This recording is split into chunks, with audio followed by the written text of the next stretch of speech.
Chicano Park in San Diego is one of those stories and communities that I approach with a lot of intention and care. Welcome to Chicano Park.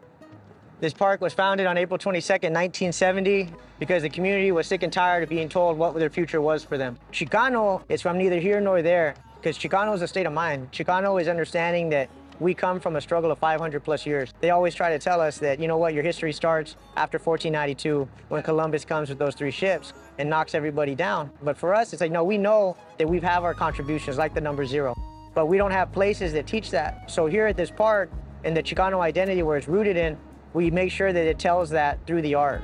Yeah, Ooh, but it's hard, even with the museum, like we're balancing it, and that's what's so great about the museum is that we're Chicano Park Museum and Cultural Center. We're telling the story with our voice. Before the freeway, before the park you see today, this is all houses here. The freeway comes and cuts the neighborhood in half.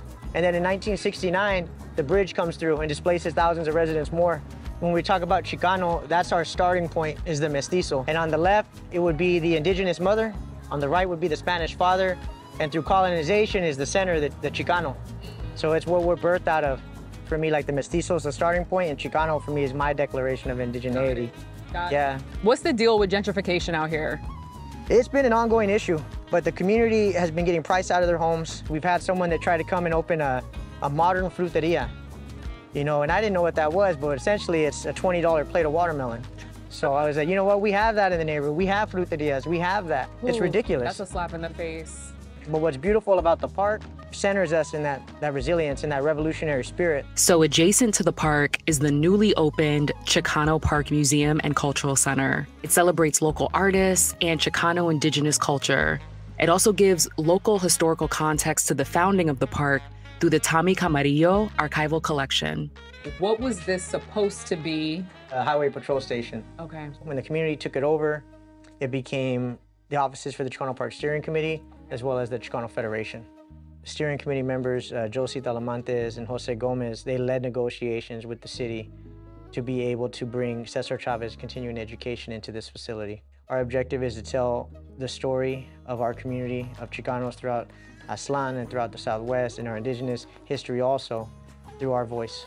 It's important to point out this is Chicano Park Museum and Cultural Center because we don't want people to think we're done. A lot of Chicano studies professors, you go to school and they tell you, oh, the movement happened 1970 to 1982, and it's like, well, where you been at, man? Yeah, what have you been doing? We're still out here. We're still out here, we're still doing the work, and with the Cultural Center piece, we run a lot of programming out of here. So we have like the Chicano Park Steering Committee's free youth lunch program, allowing meeting space. I mean, meeting space is valuable, yeah, you know? It is. So being able to allow community organizations a spot is important. Creating a safe space for the community.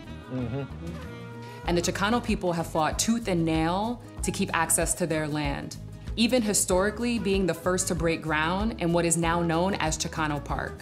Yeah, and this is that groundbreaking here, and this is my godmother, Teresa Alvarez. She goes by Nani. That's my mother, Tina Camarillo. And this is it here. Yep. And it's always important too to remind people that people got arrested, beaten by the police. Like, it wasn't an easy thing. But with their sacrifice, we've been able to get this far now. And there's the building that we're in today. Wow. And this shovel was actually there at the groundbreaking. So in that photo we seen, this is the art depiction of it. But my godmother was like, you know, I'm gonna take this too. It's that symbol again of like the community and the power and the organizing. The solidarity. And we'd be able to create something beautiful out of nothing. This place has me so emotional because I feel like I've seen renditions of this story all around the country. Yeah. Because even with the Black experience, it's like, it's that spirit of like none of us belong neither here nor there. Yeah. We're gonna make something out of what we got. I love that, neither here nor there. Yeah, that's powerful. Yeah. No, and that's, you know, and that's why I'm thankful for people who are conscious of what they're trying to do. Because more often than not, we say no to these things.